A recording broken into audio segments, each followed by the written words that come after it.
Let me talk to you, dummies. It's Eli Drake, and you're listening to Interactive Wrestling Radio. You're listening to Interactive Wrestling Radio, featuring the Interactive Interview, courtesy of WrestlingEpicenter.com. Well, good afternoon, everybody. I'd like to welcome you to this week's Impact Wrestling Press Pass podcast. This is Ross Foreman. Let's first welcome Josh Matthews to the call. Josh, how you doing today? I'm good, Ross. I'm excited for everyone to hear our guest this week. We don't have a whole lot of new updates, more so just general updates. Obviously, Homecoming is rapidly approaching on January 6th, and then Impact Live on January 7th. Tickets are available now. VIP packages are obviously sold out, but tickets are available. We're adding some cool things to some different sections and different seats. That'll be popping up on ImpactWrestling.com probably tomorrow or Monday. And then, we still have Las Vegas on the calendar in February, and we're getting excited for Mexico on January 11th and the 12th, our return to New York in April. So it's all the same updates that you guys heard last week. Nothing really new on the forefront. We've got some great matches we're looking forward to, obviously, at Homecoming. And someone who's been making a lot of waves and traction as of late, as he always does, the last of a dying breed. I think, Ross, that most people are tuned in this week to hear from Eli Drake, so I think we should just go ahead and kick that off with Eli. Eli Drake, welcome to the call. How you doing today?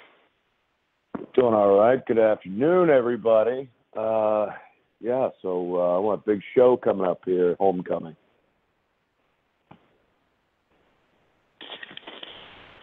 What's been going on with Eli Drake these days? A lot happening. Got into a little bit with their Tommy Dreamer. What's the word from Eli? You see what's been going on that TV and whatnot. It's there's a thing with the wrestling business these days that I haven't been very happy about. I've said it in interviews and things like that. You got your little flippy nerds and things like that, and a lot of that springs from the hardcore, because everybody feels like they need to do something more dangerous each and every time they get out there. And it's really kind of silly. It's kind of stupid. It's a bunch of violent garbage. It's a bunch of stunts. But the beauty of it is, if you look at what happened with myself and Tommy Dreamer, if I got to become something to extinguish it, then that's what I do. It's kind of like fighting fire with fire, as they say. What do you think of those stepping into a hardcore match for yourself? Not really my choice. Not really something that I look forward to. Not really something that I want to do. But like I said, if I got to do it to take care of something, then of course, then that's what I do. How do you mentally, or do I say physically, prepare for a hardcore match? You don't. You pretty much just understand that you're about to go in there and get your ass kicked, and just hope that you're the one that gets the least beat up of the two. All righty. Well, Eli, we have a room full of callers waiting to talk to you, so let's open up for media questions. Oh, boy. I knew that would make your day. So, media, I ask *6 if you want to get in queue. Please identify yourself and your media outlet, and one question alone for Eli. Q&A session has started. To ask your question, please press *6. And just a reminder, Eli, just remember, I was the one who chose the time. Josh wanted to do this at 9 a.m. Eastern Time.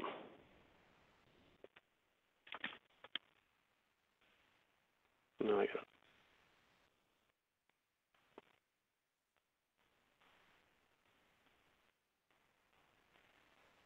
Hey guys, this is Ritu from Sportskeeda.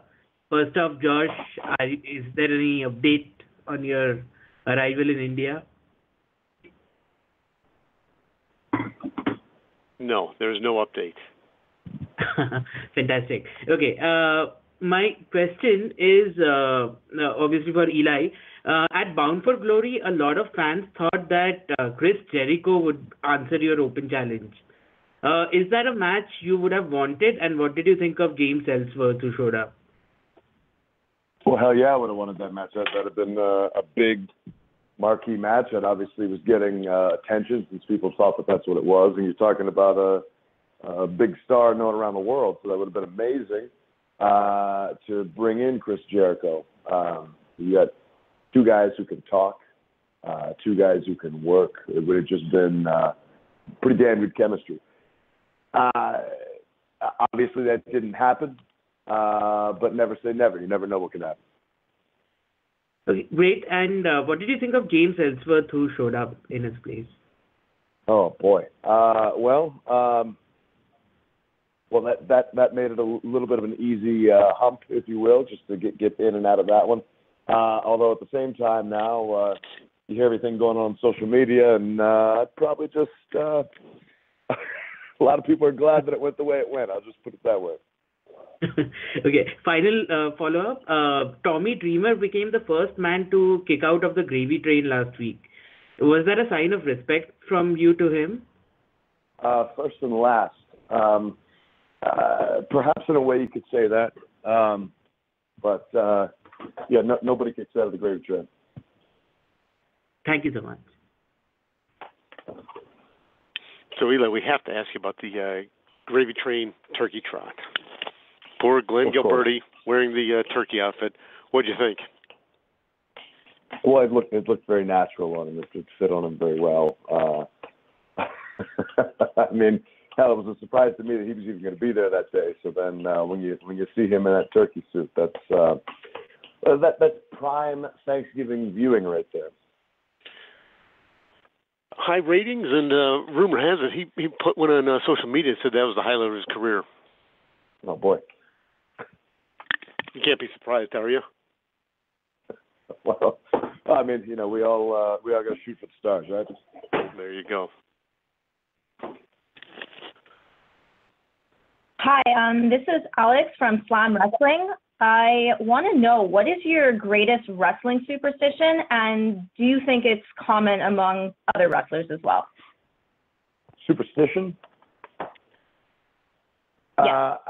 I've never been much of a superstitious guy myself. I know for a little bit, look, I'm a huge Michael Jordan fan. And I know that he used to always wear his old Tar Heels practice shorts underneath his Bulls shorts. And so for a little while, I kind of started to mimic that in a sense, just because I really look up to Michael Jordan's spirit, the way that he plays the game, his competitive nature. So I kind of started to do that a little bit as far as like wearing old trunks underneath my my current trunks and stuff like that. But it wasn't really a superstitious thing. Now, some of the other guys running around, I know. Look, wrestling is it's a strange brew of some weird ass people. And I'm not exempt from that. So I'll tell you this, it's basically, you are bound to find plenty of superstitious people for sure. I'm not privy to anybody in particular, but I'm not really one to subscribe to superstition myself.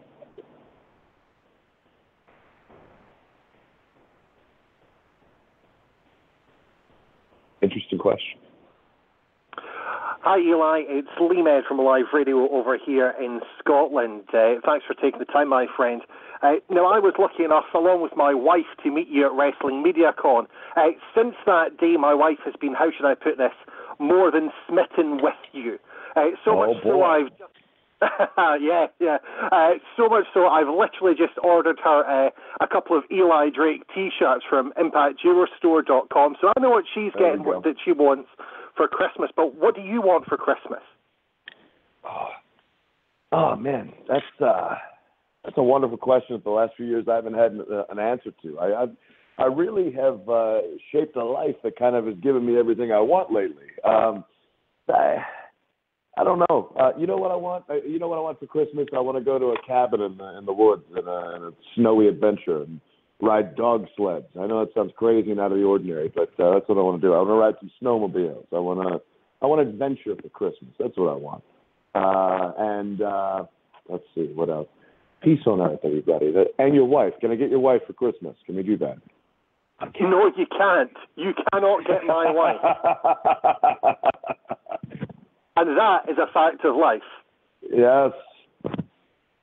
Cheers, Eli. Yes, indeed. Eli, as long as we're talking the holidays, what about New Year's? We had an interesting debate last week. Ethan Page is not a big New Year's resolution person at all. Doesn't think that far in advance. What about you? Do you care much about New Year's resolutions? I've never subscribed to New Year's resolutions. To me, it's kind of like if you're going to do something, I'm going to do it now. I'm not going to wait until some arbitrary date to be like, hey, I'm going to become. I'm going to decide to become an accountant, or I'm going to become really good at math, or I'm going to lose 10 pounds starting January 1st. Like if there's something like that I want to do, then I'm going to start the ball rolling like now. That's just a habit of mine. Now, as far as the celebrations, I know there seems to be a weird backlash of people lately, just being like, I'd rather just have a quiet night in on New Year's Eve. I always host the most fun, the biggest, the funnest party at my place in Hollywood. I've got friends from other wrestling friends and whatnot who are like, man, I'm canceling bookings that weekend just so I can come to the party. It's always a good time over here. What's the highlight? The highlight, man, I don't know if I could pinpoint a highlight. It's just that there's going to be a lot of pretty girls. There's going to be plenty of good, fun guys over here. It's just going to be a good time. There's a beautiful view of the city. I'm up on the 11th floor, and I'm kind of like right over, kind of by the Hollywood sign, and there's a nice view of the hills and stuff like that. So it's just really cool because then you hear everybody counting down at the same time, and we're all doing the countdown. There's drinks flowing. It's a good time. All righty. Hi, Eli. This is Nick Hausman from Wrestling Inc. Thanks so much for taking the time to chat today. Well, thank you, sir. I was just wondering, as we head into Homecoming here, if you had any personal favorite memories from the early days of Impact / TNA. Well, I mean, if you look at from the beginning, it started as a pay-per-view only type of thing, and then just the fact. See, to me, the big thing for me is just watching. Whether it's a performer or a company themselves kind of move on to a next level. The big thing for me was watching it go from pay-per-view only simply to move on then to a weekly television show and get that spot. Because in a certain way, you almost didn't expect that. You see, here's this company trying to kind of creep their way in. And I mean, that stuff goes 50-50, and a lot of times it doesn't work in their favor. So to see that go from, the pay-per-view thing to then finally getting weekly TV, I think that's amazing. You watch the development of different stars, guys who've moved on, guys who are still there, like Abyss, and just the cavalcade of names and guys and girls who've come in and out of that company. I don't know that I can pinpoint one big moment, but I mean, you look at the debuts of different people and I guess basically just the development of certain people, again, who've either moved on, stayed, whatever, and now moving into the new era. It's just such an evolution. That's really cool to see. Now, as a follow-up to that, you talk about the evolution from pay-per-view to television, or the leap there. Going into 2019, there's a lot of talk about, what television home impact could have. Do you think that's important, or do you think that there's a lot to be developed here on the internet side of things? Is there more to play around with there? I think right now a hybrid is probably the best approach. I know that I feel like TV is kind of losing a little bit of its luster just because everybody is so into streaming. So I think finding a streaming partner would be great, whilst also having a TV, because at the end of the day, TV is still king. Will that hold on for much longer? I don't know. But as far as advertisers, sponsors, and whatnot, there is money in streaming, but there's also still a lot of money in TV. So I think TV is very important. I think it's just more widely. I think it's just more widely seen in the sense of, let's say, rural areas or maybe more low-income areas where maybe people don't have smartphones, internet, whatever. I got to tell you, my dad doesn't even have.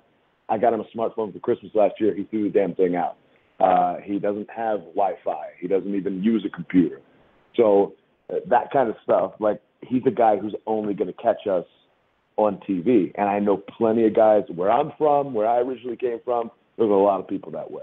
So with that being the case, I think television is still very important to reach out to different sects of the audience. But I think also moving into the future, yes, streaming and the internet are so valuable, so necessary, and making our footprint there is absolutely necessary. Awesome, thank you. And congratulations, I believe you guys doubled your YouTube subscribers this year. Yeah, I think you guys went, I think we just hit 2 million the other day. That's insane. Congratulations. Looking forward to homecoming, Eli. Thank you for the time.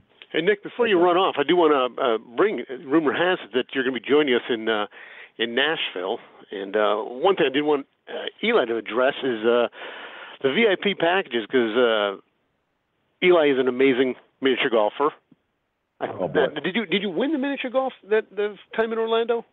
I won it the first time. The second time, I think it might have been Desmond Xavier. Desmond Xavier, but he you might also, have. I think it was him and I in the finals last year. He ousted me. But you've also been a regular on the trivia front. Yes. I've had to advise that even a couple times. Remember? Well, you think you have an understanding of how the questions are laid out, is what you're saying. Oh, well, I mean, I pick up on patterns, is all I'm saying. All right. So what do you think about them? I think it's a great experience. You're looking at a very interactive experience where the fans actually get to literally hang out with the stars for who knows how long, whether it's 30 minutes, an hour, or whatever it is on a little mini golf course. But always a fun time. Everybody's real cool. It's always a fun time. Everybody's enjoying themselves, and actually getting to get out there and swing the clubs around or get a little knowledge out there. Actually, even in my own right, I kind of like just hearing the answers to some of these questions in the trivia, because I'm shocked at some of the people who some of these things are being attributed to, whether you find out somebody was in the musical theater, knows how to play the piano, or whatever it is. Always a cool experience, even from my end, and I'm on the talent end of it. So, always a good time.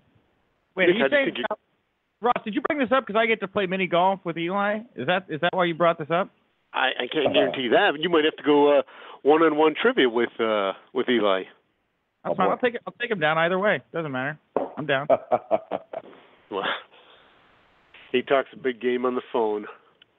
Right. That's all right. He might be right, actually. I pay so little attention half the time I'm trying to answer these questions, and it's a complete shot in the dark. Yeah, not for me. I know I'm well lit. I know where I'm going here. Ball goes in hole, questions get answered.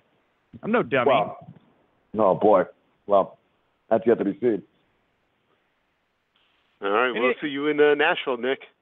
Yeah, I'll see you guys. I'm sorry I won't be there Saturday night, but I will be there all Sunday and Monday. I'm looking forward to it, and I believe you all will be able to follow my VIP adventures somewhere on the ImpactWrestling.com website. So look forward to pumping that out. VIP Adventures.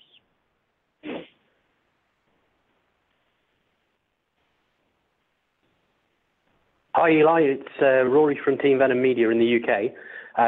We spoke to you several times across the last year when you'd won the world title, when you were going to face Johnny Impact, and also in person at the WrestleMediacon in Manchester. You've had a tremendous year all round. What's been your personal highlights of 2018? Man, at this point, it's just kind of 2018. You're looking at the personal highlight for me. I'd say probably coming up with the tag team titles with Scott Steiner. Who'd have thought?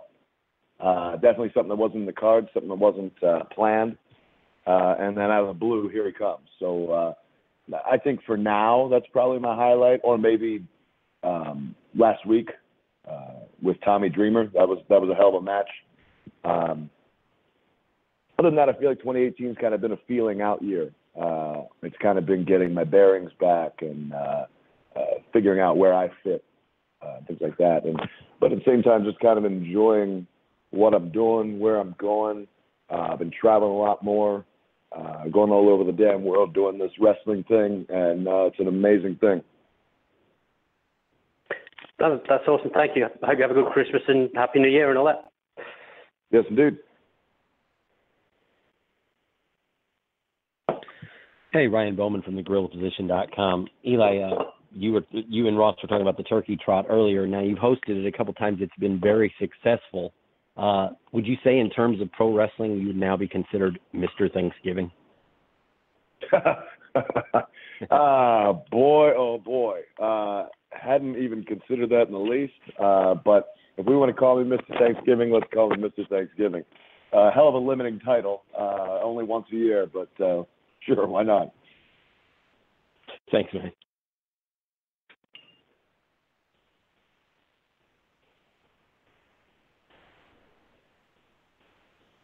Hello, this is Carlos from Indie Pro Wrestling, IndiePW.com. How you doing today, Eli? Doing all right, man. What's going on with you? Not much. So my question for you would be, what do you plan on doing life after wrestling? I think I can picture you doing like movies and stuff like that, but what other passions do you think you might be able to do? Man, that's a great question. This has been really my only true passion in life. Like trying to get myself amped up for anything else is a real chore. Wrestling really has always seemed to do it for me. There's just something about that.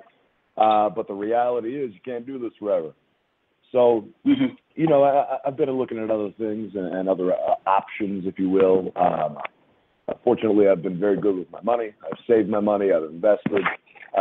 You know, I'm looking into real estate as far as, you know, buying properties, rentals, things like that, just to kind of give myself nice passive income. At the same time, I mean, I've got a pretty good mind for the business. So, I mean, I don't think that it's out of question to have any kind of a role backstage, whether it be creative or maybe helping people with promos or producing or whatever. At the same time, I have recently hooked up with 2 new agents, one for commercials, one for TV and movies, so you never, ever know where I might pop up. Awesome. Thank you for your time, and I'll see you at the events over there in Nashville. Homecoming. Definitely.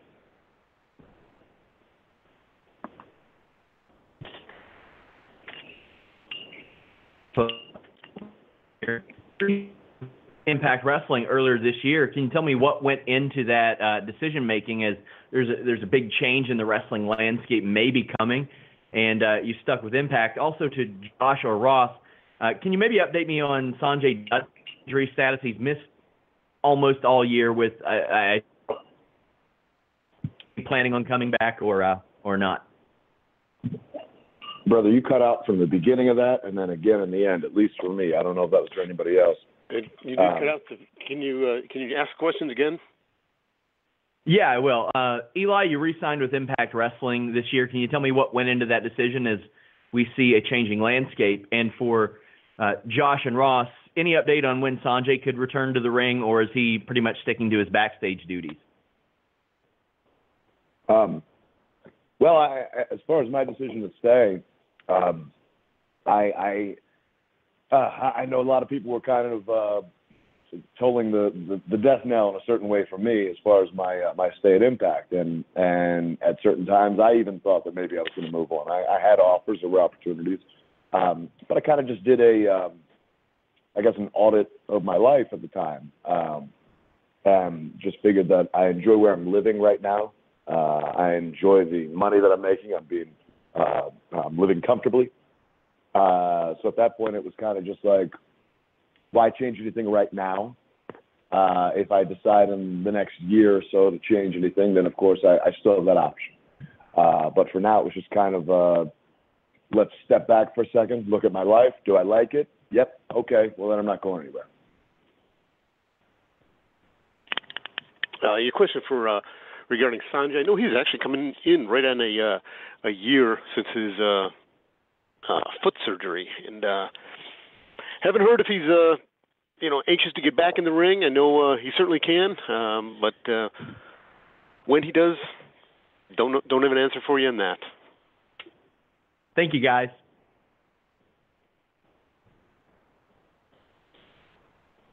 Hey guys, Riju from Sportskeeda again. So Eli, you teamed up with Scott Steiner earlier this year. Do you have any funny stories of Scott Steiner? Not so much. I mean, he was pretty much straight business. It was come in, do the work, and go home. I mean, just the one thing that I think I've told people before was just the fact that I did not expect him to do a Frankensteiner off the top rope. And originally, even when I was kind of the one who planted the idea, because when he first walked in that day for our match with LAX, I was like, hey, man, you got one more Frankensteiner in you? And he kind of looked at me, and he was like, yeah, I think I can do that. And my mind was blown. And I'm like, wow, okay. So he's trying to figure out how he can do it from a standing position. And then maybe 10 seconds later, he's like, you know what? No, forget that. I'll just do it off the top. I'm like, holy crap. This guy's for real right now. So just the idea that here's this guy who hasn't done a Frankensteiner in who knows how long, and now he's coming in and doing top rope Frankensteiners and just putting his body on the line. That's cool to me. I dig that. Thank you so much.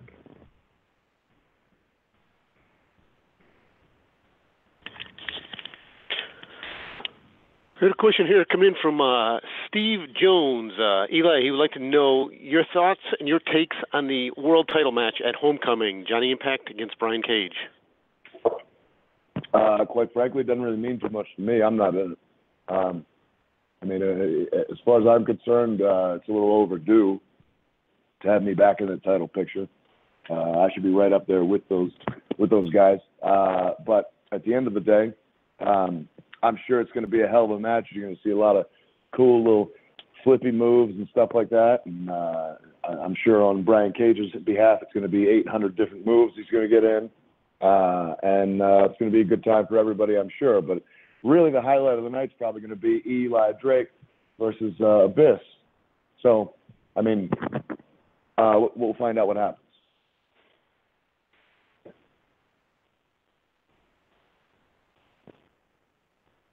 Hi, Ryan Bowman from thegorillaposition.com again. You mentioned kind of idolizing Michael Jordan, and we've heard about your mini golf prowess. You seem like a guy who's a tremendous all-around athlete. What other sports did you play in the past, and are you still active in any other sports outside of the ring now? Yeah, I play basketball really regularly. Always loved that. My dream in middle school, my mom asked me what I wanted to be when I was she was like, you're starting to get into high school, you got to start thinking about what you want to do when you grow up. And I was like, well, Mom, I'm going to be a basketball player. And she was like, that's not real. You're not going to do that, which also is what she said about wrestling. But the difference with the two is that with basketball, I quickly found out I wasn't as good as I thought. Basically, I would shoot around all the time in my neighborhood by myself. I was the only boy living in the neighborhood. There was a bunch of other girls, and they weren't interested in basketball. So it's just me out there shooting by myself thinking I'm the man until I got in and started playing with other people and found out I wasn't that great. I'm not bad, but I wasn't that great. But I grew up playing baseball, football. My senior year in high school, I ran cross country. Oddly enough, ended up being third on the team, even though it was the only year I ran, and I got scholarship offers for it, but I didn't take it because I knew that when I went to college, I wanted to start adding muscle on because I actually wanted to consider this wrestling thing, as crazy as that sounds. So I nixed cross country from there. But yeah, I tend to have kind of a natural athleticism and pick things up. I don't know that I'm great at any one thing except wrestling. I'm decent at basketball, decent at football, decent at baseball, good enough that I can make most people think I'm good. So that's pretty much good enough. Well, if you're a hoops guy, what did you think about LeBron coming out your way? Amazing, and I'm sad that I haven't taken advantage of it yet. I was actually literally just talking to a couple friends about that this morning, about how I need to get some tickets and go to a game sometime soon, because to look at even the way they started the season. I know we're only like a month in, but you look at the way they started, and now being a month in to the way that the record's turned around, and it looks like they're actually starting to put a little something together. But even that aside, just the level player he is, like got to go experience that. Yes, sir. Thank you very much. Well, to speak a little bit more to Eli's athleticism, Eli, I did witness you in Ottawa. I believe was it 42 or 48-yard field goal wearing wearing white pants, and you can address the shoes because they were some high-dollar shoe I'd never heard of. Oh, they were just some nice brown dress shoes, but that was probably like a 20. It was either 42 or 48. I don't remember how many yard field goal it was. I don't know, but it was I couldn't even believe that I did it when I did it. Truth be told, never kicked a field goal in my life until right then. I've tried to do some punts rather unsuccessfully, but when I kicked that field goal and I watched that son of a bitch go through the uprights, I was downright even amazed with myself. So I'm more of a hands guy. If I can't use my hands, I feel like I'm useless. That's why I've never been a soccer guy. Football for you people in Europe. But as far as like football, American football, I'd rather be on the end of catching the pass than kicking the ball. You're pretty good at some pass patterns up in Ottawa as well. Oh, well, I mean, that's just natural, yeah.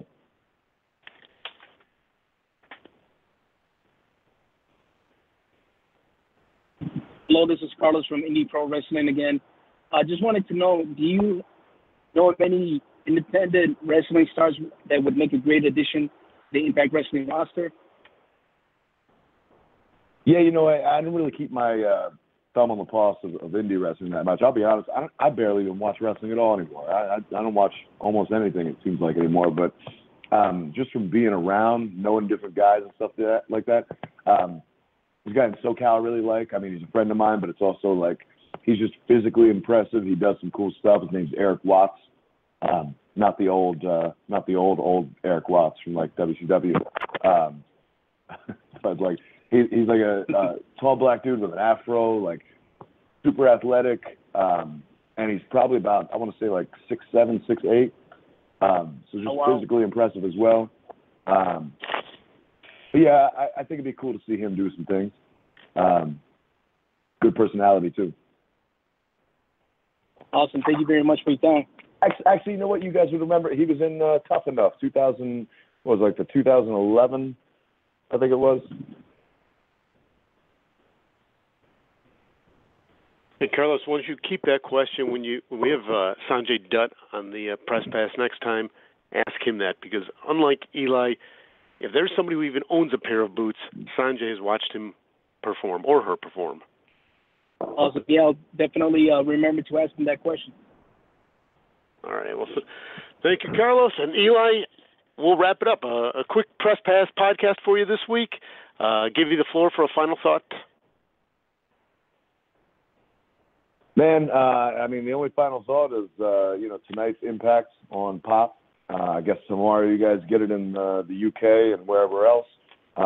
So tune in, and then let's see where everything's going leading into Homecoming, which is coming up January 6th. And for those of you in Nashville, get your VIP passes because it's going to be a good damn time. And, of course, the shows are going to be great. So that's really all I got for you. And I'm going to enjoy the rest of my smoothie and my oatmeal here and get on with my day. All righty. Eli, always a pleasure. Thank you very much. And media, thank you very much. We'll talk to you next week. Q&A session is over. Goodbye.